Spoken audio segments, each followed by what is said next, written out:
নমস্কার।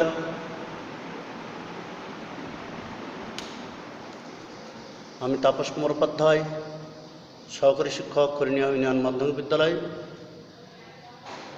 খরিনিয়া ডুমরিয়া, খুলনা। সারা বাংলাদেশে আজ করোনা ভাইরাস থেকে মুক্ত হওয়ার জন্য আমরা ঘরে বসে পাঠদান করছি। প্রিয় শিক্ষার্থী, তোমরা ঘরে বসে বিভিন্ন শিক্ষকের পাঠ গ্রহণ করো। সেই ধারাবাহিকতায় আজ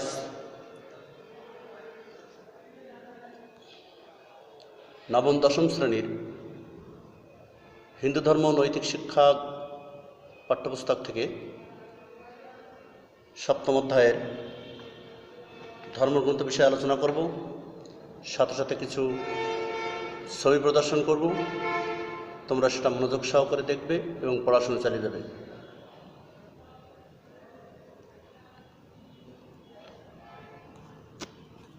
প্রিয় শিক্ষার্থী,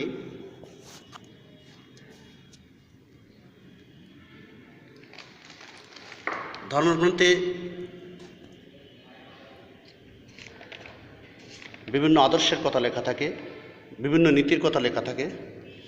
সেই নীতি আদর্শের কথা পাঠ করে আমরা আমাদের জীবন পথ পরিচালনা করি। আদর্শ জীবন গঠনে এবং নৈতিকতা গঠনে বিভিন্ন ধর্মগ্রন্থের বিশেষভাবে প্রয়োজন।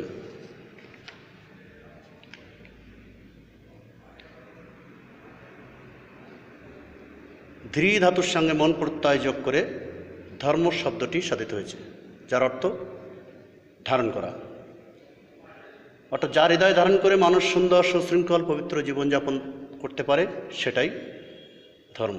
আর এই সুন্দর সুশৃঙ্খল পবিত্র জীবনযাপন করতে একমাত্র ধর্মগ্রন্থ, মনীষী, ঋষি, মুনি এদের বাণী আমাদের খুবই সহায়ক হয়। তেমনি তাদের কিছু লেখা গ্রন্থ আমরা পাঠ করে আমাদের জ্ঞান অর্জন করি। সর্বপ্রথম গ্রন্থ বেদ, উপনিষদ আছে, রামায়ণ আছে, মহাভারত আছে, শ্রীমদ্ভগবত গীতা গ্রন্থ আছে। আমরা প্রতিটা গ্রন্থেই আমরা আমাদের নীতি, নৈতিকতা, আদর্শ সব কিছু জানতে পারি, শিখতে পারি। তো আজ আমরা উপনিষদ নিয়ে একটু কথা বলবো, বেশি কথা বলবো না। আমরা ছবিতে দেখতে পাচ্ছি ভগবত গীতার একটি ছবি আছে।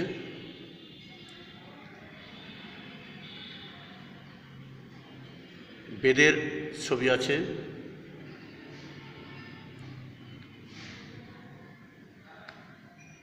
আমরা সেই বেদ সম্প্রত বৈদিক সাহিত্য, বেদকে ঘিরে যে সাহিত্য সৃষ্টি হয়েছে তাই বৈদিক সাহিত্য। তার মধ্যে থেকে বেদ একটি বিশাল জ্ঞান ভাণ্ডার। বেদ অর্থ জ্ঞান।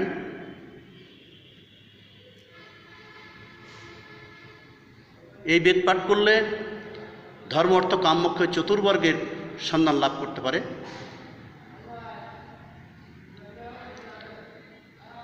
এই বেদের কয়েকটি কর্মকাণ্ড আছে: মন্ত্রসংহিতা, ব্রাহ্মণ, আরণ্যক, উপনিষদ। এই রচনা সমগ্রকে দুটি কাণ্ডে বিভক্ত করা হয়েছে, কর্মকাণ্ড, জ্ঞানকাণ্ড। যাই হোক, এই কর্মকাণ্ড আছে মন্ত্র, যাগযজ্ঞ, অনুষ্ঠান, আচার, নিয়ম পালনের নির্দেশ। আর জ্ঞানকাণ্ড রয়েছে ঈশ্বরের কথা, ব্রহ্মের কথা, সৃষ্টিকর্তার কথা, অর্থাৎ সৃষ্টির রহস্য সম্পর্কে সকল তথ্য এই জ্ঞানকাণ্ডে রয়েছে। উপনিষদ হলো এই জ্ঞানকাণ্ডেরই একটা অংশ।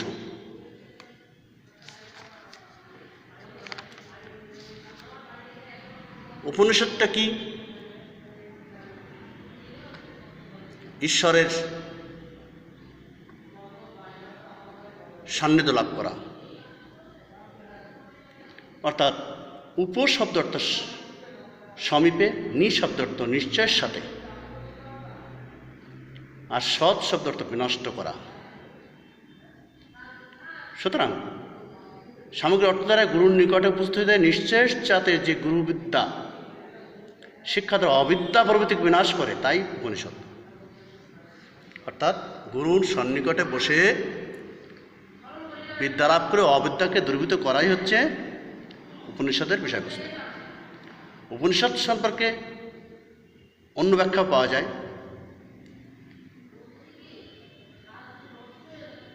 জনসাধারণ যেখানে চারিদিকে বসে তাকে বলে পরিষদ। এভাবে লোকেরা যেখানে একসঙ্গে বসে তাকে বলে সংসদ। অনুরূপভাবে শিষ্যগণ গুরুর নিকট গিয়ে যেখানে বসতেন, মূলত সেই ছোটোখাটো বৈঠকের নাম ছিল উপনিষদ। কালক্রমে এই বৈঠকে বা উপনিষদে যে বিদ্যার অর্থাৎ ব্রহ্মবিদ্যা আলোচনা করা হতো তার নাম হয় উপনিষদ। এরপর এটা গ্রন্থে এই বিদ্যা লিপিবদ্ধ হলো, তার নাম হলো উপনিষদ।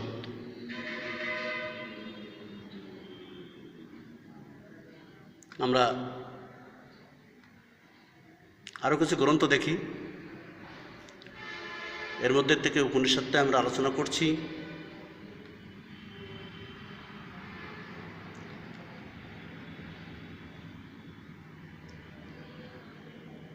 শিষ্যবৃন্দ গুরুদেবের নিকট বসে জ্ঞান অর্জন করছেন, একটা চিত্র আমরা দেখতে পাচ্ছি। উপর্থ নিকটে, নিয়র্থ নিশ্চয়, সৎ ধাতুর অর্থ অবস্থান। অর্থাৎ গুরুর নিকটে বসে নিশ্চয়ের সঙ্গে যে জ্ঞান অর্জন করা হয় তাকে উপনিষদ বলে। আমি একটু আগে বলেছি সৎ ধাতুর অর্থ হচ্ছে বিনষ্ট করা। এই অর্থে দেখা যায় যে গুরুর নিকটে বসে জ্ঞান অর্জন করা এবং গুরুর নিকটে বসে জ্ঞান অর্জন করে অজ্ঞানকে দূরীভূত করা, দুটোই উপনিষদের অর্থ।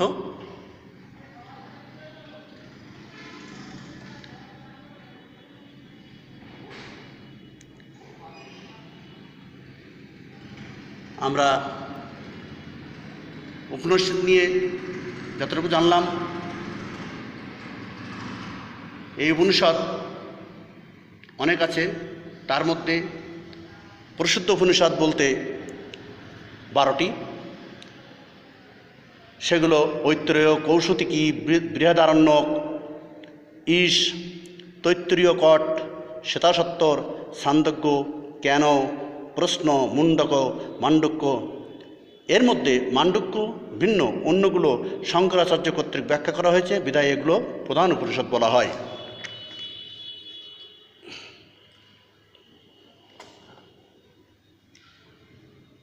আমরা আগে জানতে পারছি বেদের দুটি কাণ্ড, কর্মকাণ্ড এবং জ্ঞানকাণ্ড।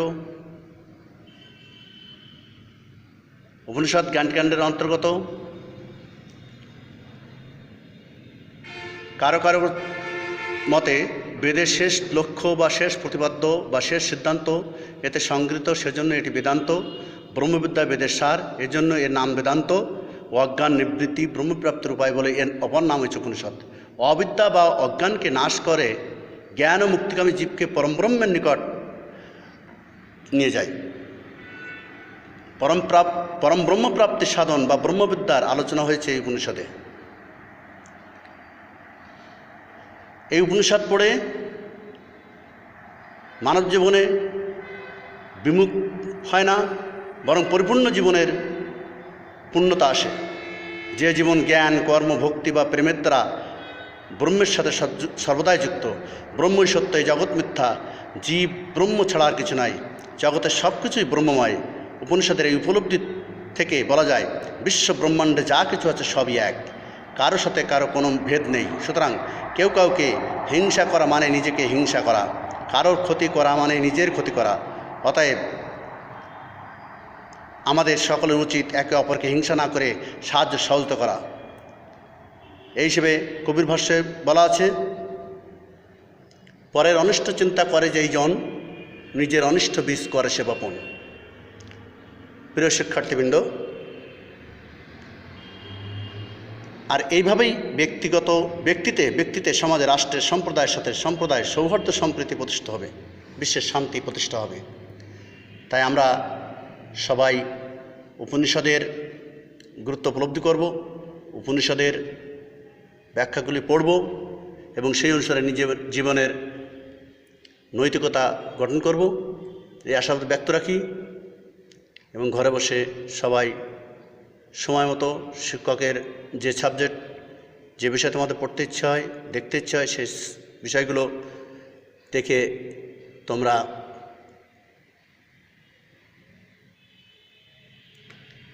চেষ্টা চালাবে। তোমরা এই প্রশ্নগুলো দেখে নাও, নিজেরাই বইটা বন্ধ রেখে উত্তর করার চেষ্টা করবে।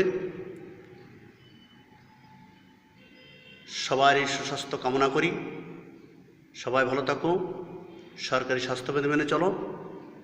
ধন্যবাদ সকলে।